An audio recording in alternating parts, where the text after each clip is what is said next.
कहानी है विश्व के सबसे बड़े महाकाव्य की, जिसमें योग है, यथार्थ है, विवेक है, परमार्थ है, सत्य ज्ञान का दिव्य प्रकाश है, आध्यात्म का महाआकाश है।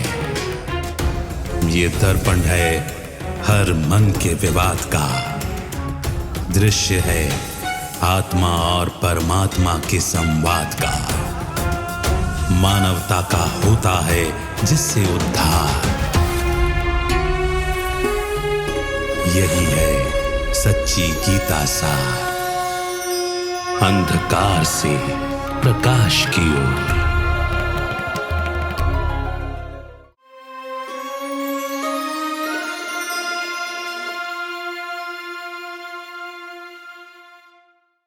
नमस्कार। अंधकार से प्रकाश की ओर, सच्ची गीता सार, इस कार्यक्रम में आप सभी का स्वागत है।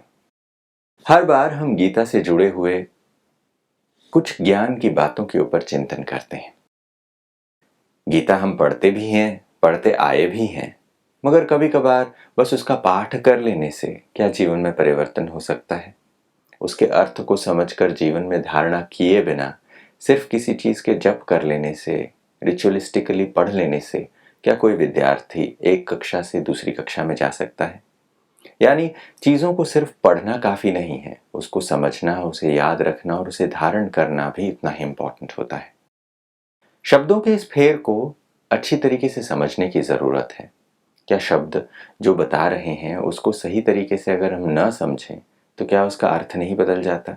क्या उसका भाव नहीं बदल जाता? आइए आज इन्हीं विषयों पर चर्चा करते हैं। आज हमारे साथ स्टूडियो में ब्रह्मा कुमारीज के additional secretary general Brahma Kumar Brijmohan भाई साहब हैं। भाई साहब, आपका स्वागत है। ओम शांति। जैसे हम अक्सर ये कहते हैं कि संस्कृत में या किसी भी भाषा में शब्दों को अगर सही तरीके से समझा नहीं जाए तो उसका अर्थ बदल जाता है, और ऐसे ही हम बहुत सारे शब्दों को अर्थ का अनर्थ कर देते हैं क्योंकि हम अपने हिसाब से उसे इंटरप्रेट कर देते हैं, ऐसे सही से उच्चारण या उसे सही से पढ़ते ही नहीं है। ऐसे में एक शब्द जो आता है वो है ब्रह्मा और ब्रह्म। देखने में एक ही मात्रा का अंतर नजर आता है, और इस मात्रा के अंतर की वजह से कभी कभार हम मूंझ जाते हैं कि इसका मतलब क्या होगा।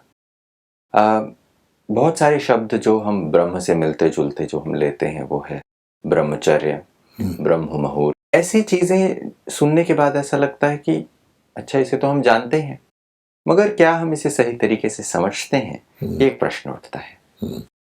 भाषा के कारण से ही एक पूरे की पूरी एक फिलॉसफी नई पैदा हो गई जिसको हम कहते हैं ब्रह्म ज्ञानी। तो वास्तव में ब्रह्म ज्ञानी हो सकता है कोई, और ब्रह्म क्या चीज है? तो केवल हुआ क्या है कि जैसे हम कहते हैं राजकुमारी, तो है वो राजा की कुमारी, क्योंकि राज तो एक ऑब्जेक्ट है, राज कोई जिंदा चीज तो है नहीं। जैसे राज सत्ता कहते हैं तो राजा की कुमारी है, लेकिन भाषा में जब संधि की जाती है तो आ उड़ा देते हैं, तो कहते हैं राजकुमारी। इसी प्रकार से जो चीजें ब्रह्मा जी से लिंक्ड थी उसमें से आ उड़ाने से वो कर दिया ब्रह्म। तो ब्रह्म का भ्रम, एक बहुत बड़ा भ्रम पैदा हो गया। आज जो बहुत ही महत्वपूर्ण चीजें ब्रह्मा जी के साथ लिंक्ड थी, उदाहरण के तौर पे ब्रह्मा भोजन।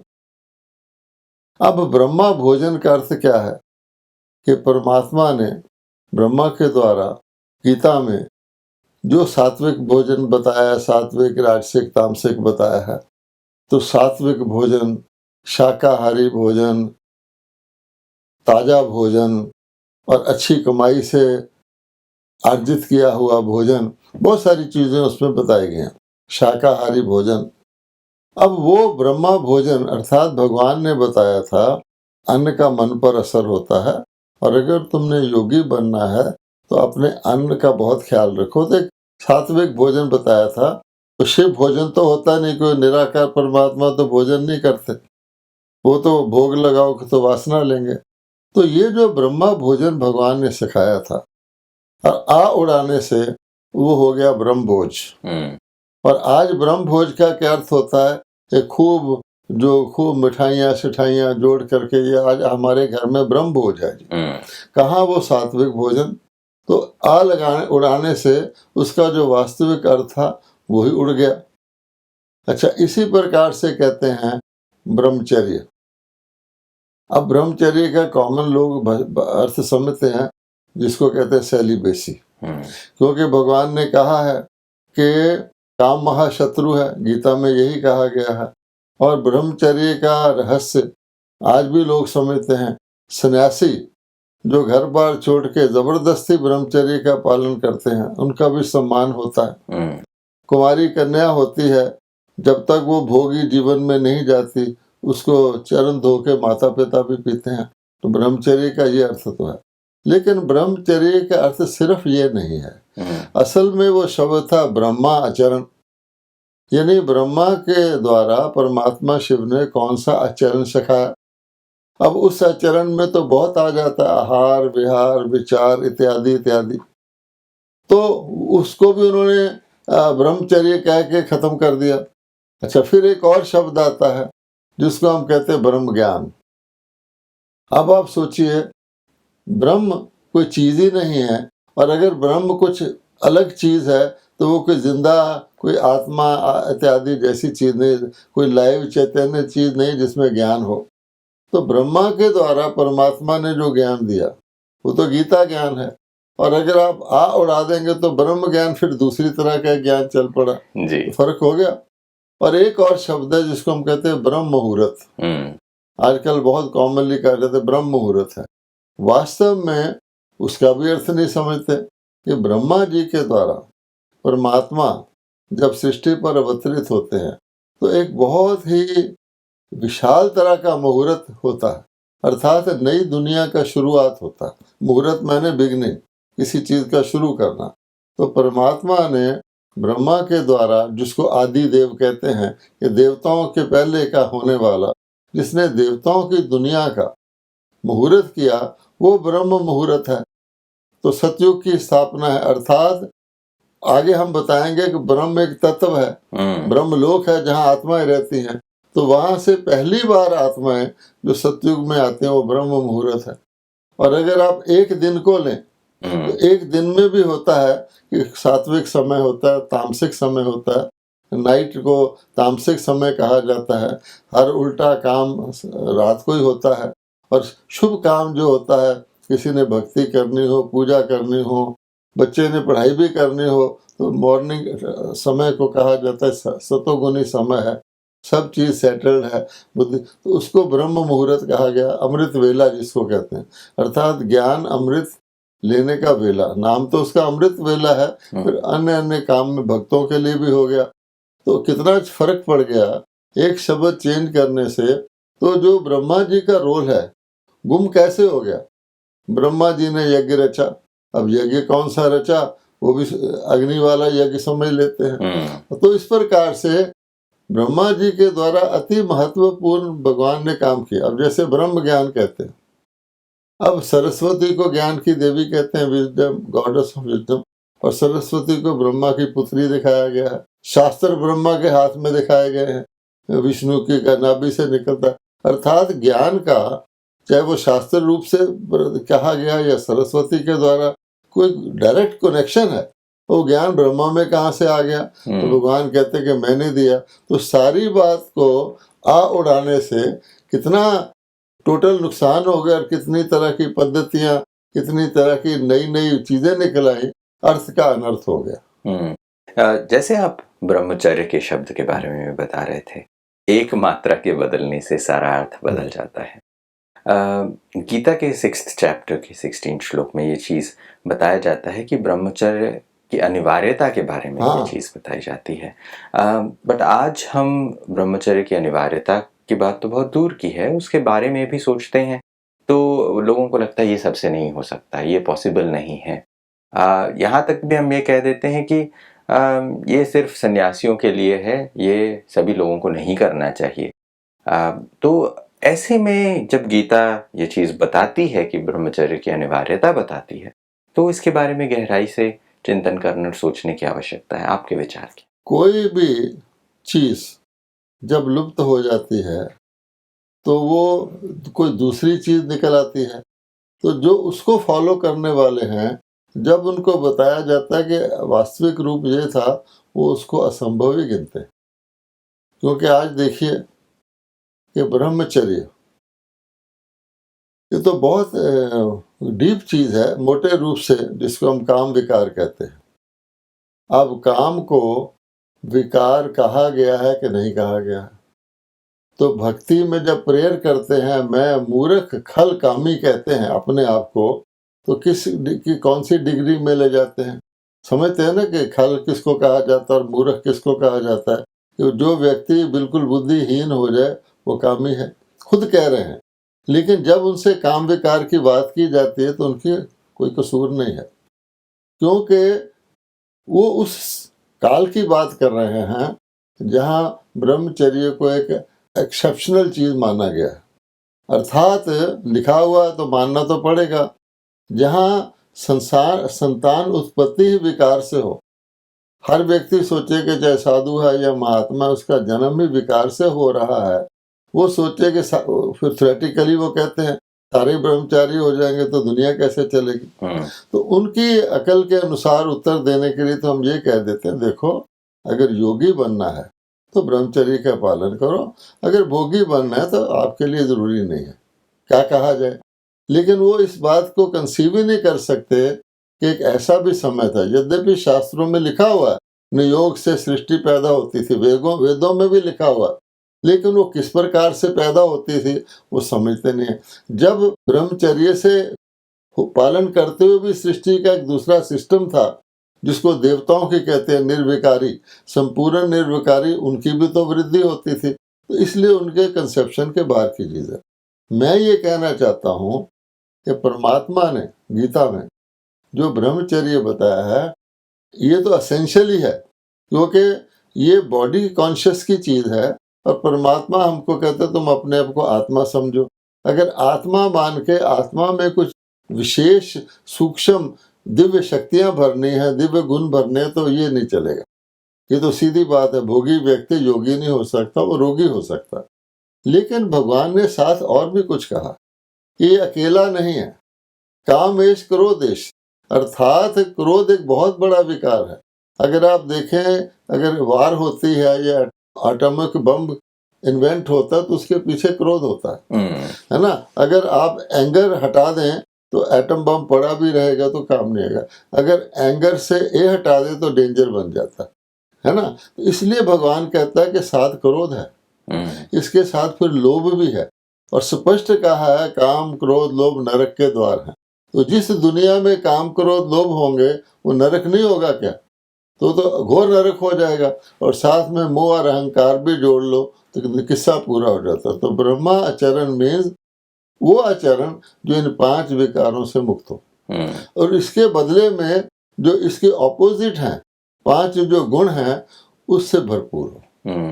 जैसे ही आप ये बात कह रहे थे तो ये बात स्पष्ट होता है कि ये जो हमारी अंडरस्टैंडिंग है ब्रह्मचर्य की, वो सिर्फ एक मनोविकार के बारे में हम सोचते हैं कि भाई काम ही विकार है। हम प्रार्थनाओं में कहते हैं कि ये काम के दलदल से मेरे को बाहर निकालो, बहुत सारी चीजें बहुत सारे भजनों में हम सुनते आए हैं।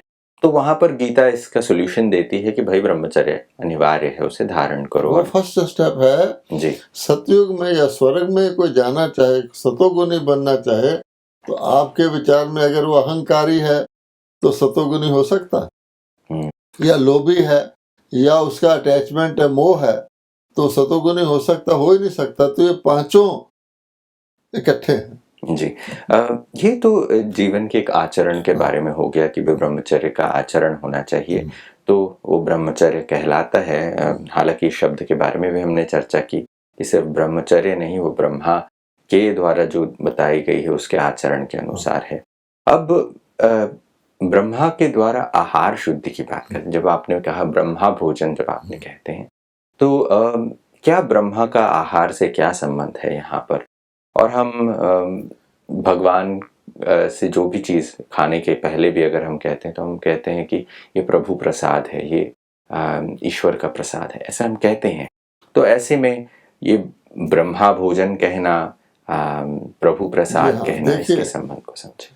भोजन प्रसाद भी एक भोजन है, लेकिन वो भोजन प्रसाद कब बन जाता है? जब हम उसको परमात्मा को ऑफर करते हैं। गुरुद्वारे में जाओ, मंदिर में जाओ, तो वो जो वहाँ से मिलता है भगवान को ऑफर किया हुआ, उसको प्रसाद कहते हैं। वास्तव में तो ये था, वो जब बनाया भी जाए तो ईश्वर की याद में बनाया जाए।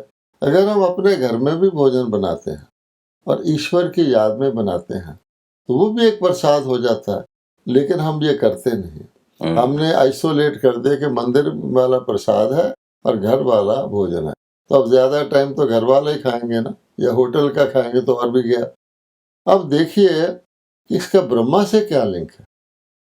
आज की दुनिया में भी कोई शुभ काम होता है तो लोग ब्राह्मण को खिलाना एक पुण्य गिनते हैं, खास ब्राह्मण बुलाए जाते हैं। जितना बड़ा सेठ होगा उतने ज्यादा ब्राह्मण बनाएगा, 100 ब्राह्मणों को भोजन कराएगा। इसका क्या अर्थ हुआ? ब्राह्मणों का उस भोजन से क्या ताल्लुक है, और भोजन उनको खिलाने को पुण्य क्यों गिना जाता है? आजकल तो ब्राह्मणों को कोई भी भोजन खिला देते हैं, लेकिन वास्तव में उनको ब्राह्मणों के लिए भोजन भी प्रिस्क्राइब्ड सात्विक भोजन है, जो गीता के भगवान ने कहा हुआ है। तो ब्राह्मणों का भोजन से ताल्लुक है, तो ब्रह्मा का भी भोजन से ताल्लुक है, कि ब्रह्मा के साथी तो ब्राह्मण है। इसलिए एक भोजन की बात नहीं है। जैसे हम कहते हैं ना, धन को धन कहते हैं, वो लोग गुणों को धन नहीं कहते हैं। आंखों का भी भोजन होता है, कानों का भी भोजन होता है। अगर कोई व्यक्ति सात्विक भोजन नहीं करता तो उसकी आंखें भी राजसिक और तामसिक भोजन करती रहती, उसके अंदर जाके क्या करता आप जानते हैं। कान से भी, अब कैकेयी की सारी कहानी कैसे शुरू होती है, तो कान का भी भोजन है। तो कहा जाता है hear no evil, see no evil. तो ये सारे भोजन है, सूक्ष्म भोजन है, और ये स्थूल भोजन तो है ही। तो अगर किसी व्यक्ति को कहा जाता है as the food so the mind, किसी प्रकार का भी भोजन अगर मन को उठाता नहीं, एलिवेट नहीं करता, तो वो भोजन गीता के भगवान ने निषेध किया हुआ। अगर आप शास्त्र भी पढ़ लेते हैं जी, और उसमें उल्टी बात लिखी हुई है, हो सकता है वो भी आपको प्रभावित कर दे। आजकल लोग क्या सोचते हैं कि रावण सारे शास्त्र पढ़ा हुआ था, फिर भी वो रावण था। एक क्लासिक एग्जाम्पल है कि शास्त्रों से क्या हुआ। और आज भी लोग शास्त्र पढ़ते हैं, लेकिन उनका जीवन आचरण, उसमें फर्क आ जाता है, क्योंकि वो ब्रह्मा आचरण नहीं है। बिल्कुल। ये एग्जाम्पल देने के बाद समझ में आता है कि कैसे एक सिंपल सी चीज़ कि अगर आप पढ़ते हैं, आप ज्ञानी हैं, अगर आपके पास शास्त्रों की अथॉरिटी है, आपने कंठस्थ भी कर लिया है, मगर उसका जीवन में एप्लीकेशन नहीं है, जीवन में उसके अनुसार धारणा नहीं है, तो फिर आप पढ़ते हुए भी किसी काम का वो नहीं रहता।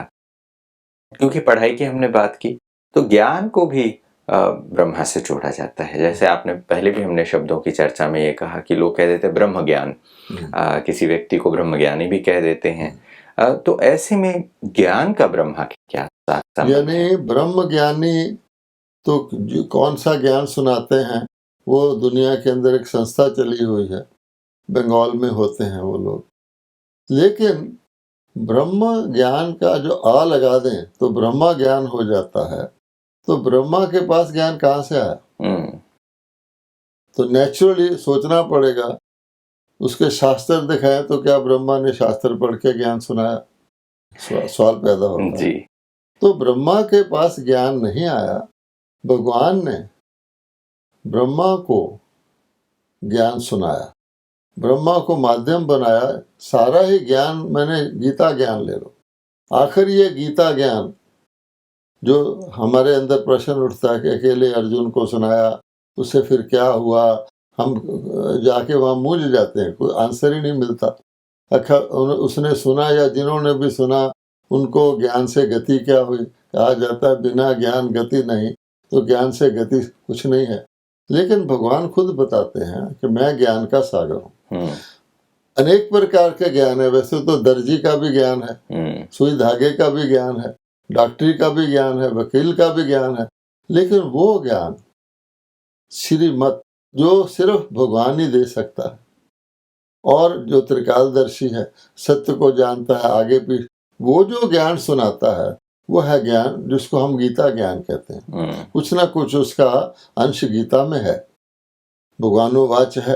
अब वो ज्ञान भगवान ने किस माध्यम से सुनाया, तो वो तो कंफ्यूजन है। श्री कृष्ण जी के पास तो ज्ञान हो ही नहीं सकता, क्योंकि श्री कृष्ण देवता हैं। अब देवता, वो ज्ञान उसमें क्या बताया गया है कि तुम तमोगुणी भी बनते हो, रजोगुणी भी बनते हो। काम, देवताओं को काम विकार का नाम ही नहीं पता, और उनको ये भी नहीं पता कि गिरावट आनी है, नीचे चक्कर घूमता है। एक व्यक्ति टॉप पर हो और उसको तुम ये ज्ञान दे दो कि भाई आगे जाके तुम नीचे जा रहा है, उसकी तो खुशी मारी जाएगी। तो देवताओं को तो ज्ञान होता ही नहीं, क्योंकि ज्ञान नीचे से ऊपर का ज्ञान दिया जाता है। और पूरी हिस्ट्री पढ़ानी हो तो आप हिस्ट्री बीत चुकेगी तब पढ़ाएंगे, या बाकी बचा हुआ आधी हिस्ट्री पढ़ा देंगे? तो हर लिहाज से परमात्मा ज्ञान के सागर ने ब्रह्मा को माध्यम बना के, जो कहा जाता है यज्ञ रचा, वो ज्ञान यज्ञ रचा था, उसके द्वारा जो ज्ञान दिया और जो ब्राह्मणों के द्वारा पास ऑन हुआ, वो ज्ञान के जिक्र है। जैसे ये बात सुनते हैं तो ये पता चलता है कि ज्ञान की जब हम बात करते हैं तो ब्रह्मा के हाथ में जो शास्त्र दिखाते हैं, ये आपने बहुत ही खूबसूरत बात की, क्या ब्रह्मा ने शास्त्र पढ़ के ज्ञान सुनाया। हम सरस्वती को भी ज्ञान की देवी कहते हैं। ये ज्ञान की बात तो हो गई। अब एक और शब्द जिसके बारे में ब्रह्मा से जोड़ा जाता है वो है ब्रह्म मुहूर्त। आपने हालांकि ये बताया किसी चीज़ के मुहूर्त को हम शुरुआत को मुहूर्त कहते हैं, बट बहुत सारे लोग जो आध्यात्मिक पथ पर चलते हैं, सभी लोग सुबह जल्दी उठने के बारे में, ब्रह्म मुहूर्त में साधना करने के बारे में, पूजा पाठ करने के बारे में कहते हैं। तो इस समय का महत्व क्या है, ये ब्रह्म मुहूर्त क्या है? देखिए, वैश्विक दृष्टिकोण से तो गीता में ही चौथे अध्याय में कहा हुआ कि सृष्टि चक्कर का भी कोई मुहूर्त होता है। ऐसे नहीं है कि सतयुग से त्रेता में आप गए तो कोई मुहूर्त है, उसका तो कोई महत्व ही नहीं है। सुबह से दोपहर हो गई, कोई महत्व नहीं है। या त्रेता से द्वापर में आ गए तो कोई मुहूर्त है, नहीं। तो मुहूर्त एक श्रेष्ठ चीज को कहा, जब कोई चीज बिल्कुल अपने ओरिजिनल स्टेट से शुरू होती है उसको मुहूर्त कहा जाता है। जैसे किसी नदी का जहाँ शुरू होती है गंगोत्री, उस जगह का महत्व होता है। तो वो मुहूर्त जब कहते हैं तो भगवान कहते हैं कल्प के आद में, आद मैंने मुहूर्त, तो आद जो है वो हो गया मुहूर्त। एक हिसाब से सारे वर्ल्ड साइकिल का मुहूर्त ब्रह्मा जी के द्वारा गीता ज्ञान सुनाकर भगवान करते हैं। तो विश्व का मुहूर्त, या जिसको ब्रह्मा के द्वारा दिया गया मुहूर्त था, वो तो ये है। अब उसके बाद आ जाता है, ये तो वैश्विक दृष्टिकोण हो गया है ना, यानी मैक्रो हो गया। अब माइक्रो लेवल पे क्या होता है कि हम सारा दिन हमारे पास होता है, तो जैसे सृष्टि चक्कर है सतो रजो तमो में, ऐसे दिन का भी चक्कर है। आप देखिए दिन में सबसे बढ़िया टाइम कौन सा होता है? जब सारे थॉट्स सबसाइडेड होते हैं, ब्रेन फ्रेश होता है, आपको कुछ चीज धारण करने के लिए स्थान भी होता है। शाम और रात को तो देखिए क्या होता है, इसलिए वो सुबह होता है। तो मनुष्य को ज्ञान धारण करने के लिए भी या योग लगाने के लिए भी उसको कहा जाता है अमृत वेला, यानी वो हमारा मॉर्निंग आवर जो है वो उसको मुहूर्त कहा गया। उस वक्त आप कोई भी चीज ग्रहण करना चाहें तो आप कर सकेंगे। शाम को आपके पास इतना ग्रहण हुआ होता है कि जैसे कूड़े के ढेर में कोई हीरा भी डाल दे तो उसका कोई फायदा नहीं जी।